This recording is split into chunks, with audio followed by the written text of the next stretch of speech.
ನಾವೆಲ್ಲರೂ ಏನ್ ಥಿಂಕ್ ಮಾಡ್ತೀವಿ ಅಂದ್ರೆ ಒಳ್ಳೆ ಕೆಲಸಗಳು, ಒಳ್ಳೆ ಅಭ್ಯಾಸಗಳು ಮನುಷ್ಯನನ್ನ ಒಳ್ಳೆ ದಾರಿ ಕಡೆಗೆ ಕರ್ಕೊಂಡು ಹೋಗುತ್ತೆ ಅಂತ. ಇದರಿಂದ ಯಾವುದೇ ತಪ್ಪಾಗೋದಿಲ್ಲ, ಲೈಫ್ ನಲ್ಲಿ ಕೆಟ್ಟದಾಗೋದಿಲ್ಲ ಅನ್ನೋ ಒಂದು ಸ್ಟ್ರಾಂಗ್ ಬಿಲೀಫ್ ನಮ್ಮಲ್ಲಿ ಇದೆ. ಮತ್ತೆ ಹಾನೆಸ್ಟ್ ಆಗಿ ಹೇಳ್ಬೇಕು ಅಂದ್ರೆ ಇದು ತಪ್ಪು ಕೂಡ ಅಲ್ಲ. ಯಾಕೆಂದ್ರೆ ಹಾರ್ಡ್ ವರ್ಕ್ ಒಳ್ಳೇದು, ಡಿಸಿಪ್ಲಿನ್ ಒಳ್ಳೇದು, ಕೇರ್ ಮಾಡೋದು ಒಳ್ಳೇದು, ಕನ್ಸಿಸ್ಟೆನ್ಸಿಯಾಗಿ ಕೆಲಸ ಮಾಡೋದು ಇನ್ನೂ ಒಳ್ಳೇದು. ಇವೆಲ್ಲವುದು ಇದ್ರೆ ಲೈಫ್ ಬೆಟರ್ ಆಗಿ ಇರುತ್ತೆ. ಇದು ಫ್ಯಾಕ್ಟ್. ಆದ್ರೆ ಒಂದು ಸ್ಮಾಲ್ ಪ್ರಾಬ್ಲಮ್ ಇದೆ. ಒಳ್ಳೇದ್ ಎಲ್ಲಾವುದೂ ಕೂಡ ಯಾವಾಗ್ಲೂ ಒಳ್ಳೇದಾಗಿರೋದಿಲ್ಲ. ಹಾಯ್, ನಾನು Gayatri. Welcome back to our YouTube channel. ಒಂದು ಲಿಮಿಟ್ ವರ್ಗೂ ಕೂಡ ಎಲ್ಲವುದು ಕೂಡ ಒಳ್ಳೇದಾಗೇ ಇರುತ್ತೆ, ನಮ್ಗೆಲ್ಲವುದು ಹೆಲ್ಪ್ ಮಾಡುತ್ತೆ. ಅದಕ್ಕಾಗಿನೇ ಆ ಲಿಮಿಟ್ ಮೀರಿದ ಮೇಲೆ ಅದೇ ಥಿಂಕ್ ನಮ್ಗೆ ಪ್ರಾಬ್ಲಮ್ ಮಾಡುತ್ತೆ. ಹಾರ್ಡ್ ವರ್ಕ್ ಒಳ್ಳೇದು, ಒಂದು ಪಾಯಿಂಟ್ ವರ್ಗೂ ಮಾತ್ರ ಅದು ಗ್ರೋತ್ ಕೊಡುತ್ತೆ.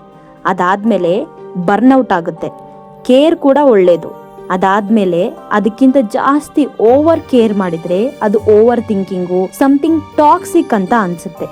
ಡಿಸಿಪ್ಲಿನ್ ಕೂಡ ತುಂಬಾ ಒಳ್ಳೇದು, ಅದು ಕಂಟ್ರೋಲ್ ನಲ್ಲಿ ಇರಬೇಕು. ಅದಕ್ಕಿಂತ ಜಾಸ್ತಿ ಆದ್ರೆ ನಮ್ಮ ಕೈಯಲ್ಲಿ ಆಗ್ತಿಲ್ಲ ಅಂತ ನಮ್ಗೆ ಅನ್ಸಿದ್ರು ಕೂಡ ಪ್ರೆಷರ್ ಇಂದ ಮಾಡಿದ್ರೆ ಅದು ಓವರ್ ಪ್ರೆಷರ್ ಆಗುತ್ತೆ. ಇಲ್ಲಿ ಏನ್ ಪ್ರಾಬ್ಲಮ್ ಆಗ್ತಿದೆ ಅಂತಂದ್ರೆ, ನಾವು ಸ್ಟಾಪ್ ಮಾಡ್ದೇನೆ ಕಂಟಿನ್ಯೂಸ್ಲಿ ಅಂದ್ರೆ ಕನ್ಸಿಸ್ಟೆನ್ಸಿ ಅನ್ನೋ ಒಂದು ಹೆಸರಿನಲ್ಲಿ ಯಾವ್ದಾದ್ರು ನಮ್ಗೆ ಕೆಲಸ ಮಾಡ್ಬೇಕಾದ್ರೆ ಸ್ವಲ್ಪ ಡಿಸ್ಕಂಫರ್ಟಬಲ್ ಆದ್ರೂ ಕೂಡ ಕಂಟಿನ್ಯೂ ಮಾಡೋದು, ಇದು ತಪ್ಪು ಅಂತ ಹೇಳಕ್ಕಾಗಲ್ಲ. ಅಂಡ್ ಓವರ್ ಆದಾಗ ಅದನ್ನ ಹಂಗೆ ಕಂಟಿನ್ಯೂ ಮಾಡೋದು ತಪ್ಪಾಗುತ್ತೆ. ಜಸ್ಟ್ ಥಿಂಕ್ ಮಾಡಿ, ನಿಮ್ ಫೇವ್ರೆಟ್ ಬೈಕ್, ನೀವು ಆ ಬೈಕ್ ನಲ್ಲಿ ರೈಡ್ ಹೋದ್ರೆ ನಿಮಗೆ ಫುಲ್ ಹ್ಯಾಪಿ ಆಗುತ್ತೆ, ಫುಲ್ ಎಂಜಾಯ್ ಮಾಡ್ತೀರಾ. ಆ ಹ್ಯಾಪಿನೆಸ್ಗೆ ಒಂದು ಹದ್ದೇ ಇರೋದಿಲ್ಲ. ಅಷ್ಟೊಂದು ಹ್ಯಾಪಿನೆಸ್ ಇಂದ ನೀವು ಆ ಬೈಕ್ ಅನ್ನ ರೈಡ್ ಮಾಡ್ತೀರಾ, ಎಂಜಾಯ್ ಮಾಡ್ತೀರಾ. 100 to 150 ಕಿಲೋಮೀಟರ್ ವರೆಗೂ ಎಲ್ಲೂ ಕೂಡ ನಿಲ್ಲಿಸದೆ ಕಂಟಿನ್ಯೂಸ್ಲಿ ಹೋಗ್ತಿದ್ದೀರಾ. ಅವಾಗ ನೀವು ಫುಲ್ ಎಂಜಾಯ್ ಮಾಡ್ಕೊಂಡು ಫುಲ್ ಮಸ್ತಾಗಿ ಸ್ಮೂತ್ ಆಗಿ ಡ್ರೈವ್ ಮಾಡ್ಕೊಂಡು ಹೋಗ್ತಾ ಇದ್ದೀರಾ. 150 ಕಿಲೋಮೀಟರ್ ಆದ್ಮೇಲೆ ನಿಮ್ಗೂ ಸ್ವಲ್ಪ ರೆಸ್ಟ್ ಬೇಕು ಅಂಡ್ ಬೈಕು ಕೂಡ ಸ್ವಲ್ಪ ರೆಸ್ಟ್ ಬೇಕು. ಅದು ಬಿಟ್ಟು ಅವಾಗ ಒಂದು 10 ನಿಮಿಷ ಕೂಡ ನಿಲ್ಲಿಸ್ತೇನೆ ಹಂಗೆ ಕಂಟಿನ್ಯೂಸ್ಲಿ ಇನ್ನೂ ಒಂದು 150-200 ಕಿಲೋಮೀಟರ್ನ ಹಂಗೆ ಹೋದ್ರಿ ಅಂತ ತಿಳ್ಕೊಳ್ಳಿ. ಆಗ ಬೈಕ್ ಏನು ರೈಡ್ ಮಾಡ್ತಿದ್ದೀರಾ, ಆದ್ರೆ ಎಂಜಾಯ್ಮೆಂಟ್ ಇಲ್ಲ.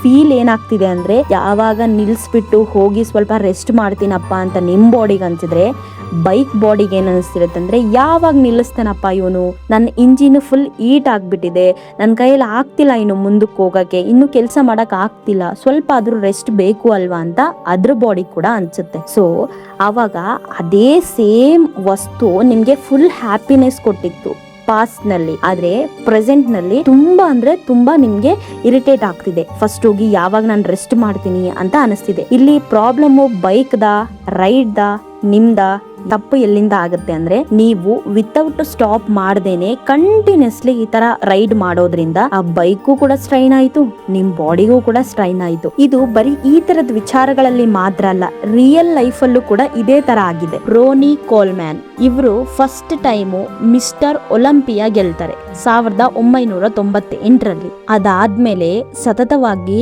8 ಬಾರಿ ಕೂಡ ಇವರು ಮಿಸ್ಟರ್ ಒಲಿಂಪಿಯಾ ಆಗ್ತಾರೆ. ಅಂದ್ರೆ 1998ರಿಂದ 2005 ಕೂಡ ಇವರು ಮಿಸ್ಟರ್ ಒಲಿಂಪಿಯಾ ಅನ್ನೋದನ್ನ ಇವ್ರು ಮಾತ್ರನೇ ಗೆಲ್ತಾ ಇರ್ತಾರೆ.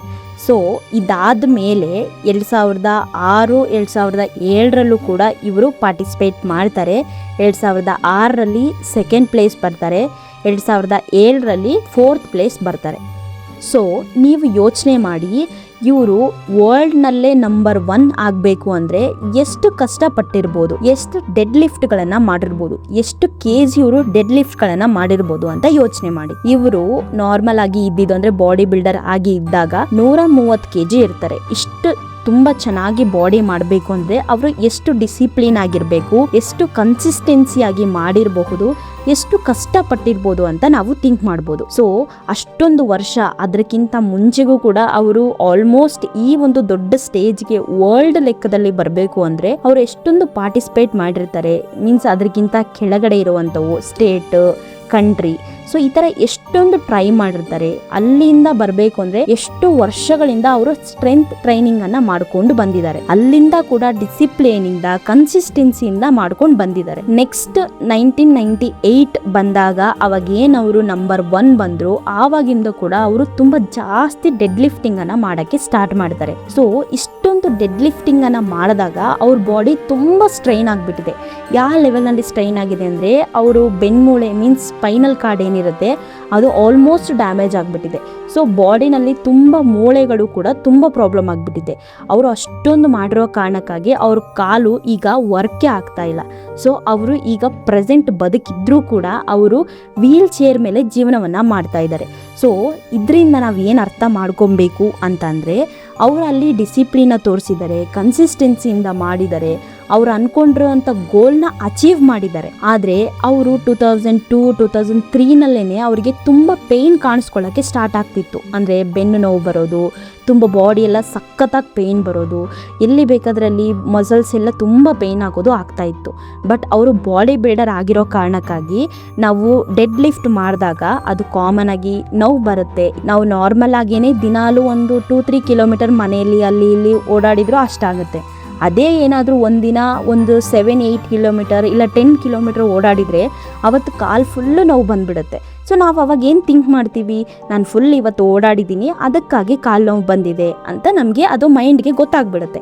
ಅದೇ ಥರ ಅವರು ತುಂಬ ಇವತ್ತು ಡೆಡ್ ಲಿಫ್ಟ್ ಮಾಡಿದ್ದೀನಿ ಸೊ ಅದಕ್ಕೋಸ್ಕರ ಈ ಥರ ಪೇಯ್ನ್ ಬಂದಿದೆ ಅಂತೇಳಿ ತುಂಬ ವರ್ಷಗಳ ಕಾಲ ಇವರು ಅದನ್ನು ತಳ್ಳುಕೊಂಡು ಬಂದ್ಬಿಡ್ತಾರೆ. ಇದೆಲ್ಲ ನಾರ್ಮಲ್ಲು, ನೋವಿಲ್ಲದೆ ಯಾವುದು ಕೂಡ ಗೆಲ್ಲಕ್ಕಾಗಲ್ಲ, ಯಾವುದನ್ನು ಕೂಡ ನಾವು ಗೇನ್ ಆಗೋಕ್ಕಾಗಲ್ಲ ಅಂತ ಅವರು ಮೈಂಡಲ್ಲಿ ಫಿಕ್ಸ್ ಆಗಿ ಇದೆಲ್ಲ ನಾರ್ಮಲ್ ಅಂತ ಜಸ್ಟ್ ಅವರು ನೆಗ್ಲೆಕ್ಟ್ ಮಾಡಿಕೊಂಡು ಹಂಗೆ ಕಂಟಿನ್ಯೂ ಮಾಡಿಕೊಂಡು ಹೋಗ್ಬಿಟ್ರು. ಬಟ್ ಅದಾದಮೇಲೆ 2007-2006 ಅವ್ರಿಗೆ ತುಂಬ ಹೆವಿ ಪೇಯ್ನ್ ಬರೋಕ್ಕೆ ಸ್ಟಾರ್ಟ್ ಆಯಿತು. ಆ ಪೇಯ್ನಿಂದ ಅವರು ವೆಯ್ಟ್ ಕಮ್ಮಿ ಆಗ್ತಾ ಬಂದರು. ವೆಯ್ಟ್ ಕಮ್ಮಿ ಆಗಿದ್ದಕ್ಕೋಸ್ಕರನೇ ಅವರು ಮೀನ್ಸ್ 2005 ಯಾವ ಥರ ಅವರು ಫಸ್ಟ್ ಬಂದರು ಆ ಥರ 6-7 ಫಸ್ಟ್ ಬರೋಕ್ಕಾಗಲಿಲ್ಲ. ಸೆಕೆಂಡ್ ಬಂದರು ಒಂದ್ಸರಿ, ಇನ್ನೊಂದ್ಸರಿ ಫೋರ್ತ್ ಬಂದರು. ಕರೆಕ್ಟಾಗಿ ಹೋಗಿ ಡಾಕ್ಟರ್ ಹತ್ರ ಚೆಕ್ ಮಾಡಿಸ್ದಾಗ ಗೊತ್ತಾಯಿತು ಅವ್ರ ಬಾಡಿ ಫುಲ್ ಪೇಯ್ನಿಂದ ಸ್ಟ್ರಗಲಿಂದ ತುಂಬ ಪ್ರಾಬ್ಲಮ್ ಆಗಿಬಿಟ್ಟಿದೆ. ಸೊ ಅವರು ಸರ್ಜರಿ ಮಾಡಿಸ್ಕೊಬೇಕು ಅಂತ ಗೊತ್ತಾಯಿತು. ಆವಾಗ 2007-8 ಈ ಒಂದು ಮಿಡಲಲ್ಲಿ ಅವರು ಫಸ್ಟ್ ಅವರು ಮೇಜರ್ ಸರ್ಜರಿಯನ್ನು ಮಾಡಿಸ್ಕೊಂಡ್ರು. ಬಟ್ ಒಂದೇ ಸರ್ಜರಿಗೆ ಅದು ಯಾವುದೂ ಕೂಡ ಸರಿ ಆಗಲಿಲ್ಲ. ದೆನ್ ಆಮೇಲೆ ಮತ್ತೆ ಇನ್ನೊಂದು ಸರ್ಜರಿ ಅಂತ ಟೋಟಲ್ 10ಕ್ಕಿಂತ ಜಾಸ್ತಿನೇ ಅವರು ಸರ್ಜರಿಯನ್ನು ಮಾಡಿಸ್ಕೊಂಡಿದ್ದಾರೆ. ಇದೆಲ್ಲ ಆದಮೇಲೆ ಡಾಕ್ಟರ್ ಹೇಳಿದ್ರು ಕಂಪ್ಲೀಟ್ ಆಗಿ ಇದೆಲ್ಲದನ್ನ ಸ್ಟಾಪ್ ಮಾಡಲೇಬೇಕು, ಇಲ್ಲಾಂದರೆ ನಿಮಗೆ ಇವಾಗ ಇರೋದು ಕೂಡ ಇರಲ್ಲ ಅಂತ ಹೇಳಿ ಎಲ್ಲ ಸರ್ಜರಿಗಳು ಮುಗಿದ್ಮೇಲೆ ಈಗ ಅವರು ನಾರ್ಮಲ್ ಆಗಿ ನಿಮ್ಮ ಥರ ಓಡಾಡಿಕೊಂಡು ಇರೋಕ್ಕಾಗಲ್ಲ. ಅವರು ಯಾವಾಗಲೂ ಕೂಡ ವೀಲ್ ಚೇರ್ ಮೇಲೇನೆ ಕಾಲ ಕಳಿಬೇಕಾಗಿದೆ. ಸೊ ಇಲ್ಲಿ ಅವ್ರು ಮಾಡಿರೋ ತಪ್ಪ ಅಂತ ಯೋಚನೆ ಮಾಡಿದರೆ ಅವ್ರು ಏನು ತಪ್ಪು ಮಾಡಿಲ್ಲ. ಅವ್ರು ಏನು ಅನ್ಕೊಂಡಿದ್ರು, ಅವ್ರು ಏನು ಗೋಲ್ ರೀಚ್ ಮಾಡಬೇಕು ಅನ್ಕೊಂಡಿದ್ರು ಅದನ್ನ ರೀಚ್ ಮಾಡಿದ್ದಾರೆ. ಅವ್ರು ಎಷ್ಟೊಂದು ಕಷ್ಟಪಟ್ಟು ಇಲ್ಲಿವರೆಗೂ ಬಂದಿರೋದಕ್ಕೆ ಅವರಿಗೆ ಒಂದು ಸಾರ್ಥಕತೆ ಸಿಕ್ಕಿದೆ. ಇದು ಹ್ಯಾಪಿ ಎಂಡಿಂಗಾ ಇಲ್ಲ ಸ್ಯಾಡ್ ಎಂಡಿಂಗಾ, ಇವ್ರ ಲೈಫ್ದು ಹೆಂಗೆ ಅಂತ ಯೋಚನೆ ಮಾಡಿದ್ರೆ ಅದನ್ನ ಹೇಳಕ್ಕೆ ಆಗಲ್ಲ. ಯಾಕೆಂದ್ರೆ ಅವ್ರ ಲೈಫ್ ನ ಬೇರೆಯವ್ರು ನೋಡ್ತಿದ್ದಾರೆ ಅಲ್ವಾ, ಅದನ್ನ ನೋಡೋರ್ಗೆ ಇವರು ಸ್ವಲ್ಪ ಚೆನ್ನಾಗಿದ್ದಿದ್ರೆ ಆ ತರ ಆಗಿಲ್ಲ ಅಂದ್ರೆ ಚೆನ್ನಾಗಿರ್ತಿತ್ತು, ಒಂದು ಹ್ಯಾಪಿ ಎಂಡಿಂಗ್ ಇರ್ತಿತ್ತು ಲೈಫ್ ನಲ್ಲಿ ಅಂತ ಅನ್ಸುತ್ತೆ. ಬಟ್ ಅವ್ರಿಗೆ ಏನ್ ಅನ್ಸುತ್ತೆ ಅಂದ್ರೆ ನಾನು ಇಷ್ಟು ವರ್ಷ ಕಷ್ಟಪಟ್ಟಿರೋದಕ್ಕೆ 8 ಟೈಮ್ ಅಂದ್ರೆ 8 ಸಲ ನಾನು ವರ್ಲ್ಡ್ ಚಾಂಪಿಯನ್ ಆಗಿದ್ದೀನಿ, ವರ್ಲ್ಡ್ ನಲ್ಲೇ ನಂಬರ್ 1 ಚಾಂಪಿಯನ್ ಆಗಿದ್ದೀನಿ, ಇವಾಗ ಎಷ್ಟೋ ಜನಕ್ಕೆ ಸ್ಫೂರ್ತಿ ಆಗಿದ್ದೀನಿ ಅಂತೇಳಿ ಅವ್ರಿಗೆ ಒಂದು ಹೆಮ್ಮೆ ಆಗ್ತಿದೆ. ಸೊ ಆ ಥರ ಇದು ತಪ್ಪು ಅಂತಾನು ಹೇಳಕ್ಕಾಗಲ್ಲ, ಹಂಗಂತ ಓವರ್ ಮಾಡಿದ್ದು ಕರೆಕ್ಟ್ ಅಂತಾನು ಹೇಳಕ್ಕಾಗಲ್ಲ. ನಾವು ಮಾಡೋ ಒಳ್ಳೆ ಕೆಲಸ ಆದ್ರೂ ಕೂಡ ಅದನ್ನ ಎಷ್ಟು ಲಿಮಿಟ್ ಅಲ್ಲಿ ಮಾಡ್ತಿದೀವಿ ಅನ್ನೋದು ತುಂಬಾ ಮ್ಯಾಟರ್ ಆಗುತ್ತೆ. ಮುಂದೆ ಹೋಗೋದು ಇಂಪಾರ್ಟೆಂಟ್, ಆದ್ರೆ ಯಾವಾಗ ನಿಲ್ಬೇಕು ಯಾವಾಗ ಹೋಗ್ಬೇಕು ಅನ್ನೋ ಕಾಮನ್ ಸೆನ್ಸ್ ಕಂಟ್ರೋಲು ನಮ್ಗೆ ಇರಬೇಕು. ಸೊ ಥಿಂಕ್ ಮಾಡಿ, ನಾವು ಮಾಡ್ತಿರೋದು ತಪ್ಪಲ್ಲ, ಆದ್ರೆ ಅದನ್ನ ಓವರ್ ಆಗಿ ಮಾಡ್ತಿರೋದು ತುಂಬಾ ದೊಡ್ಡ ತಪ್ಪು. ಯಾಕೆ ಅಂತಂದ್ರೆ ಅತಿಯಾದ್ರೆ ಅಮೃತವೂ ಕೂಡ ವಿಷ ಆಗುತ್ತೆ.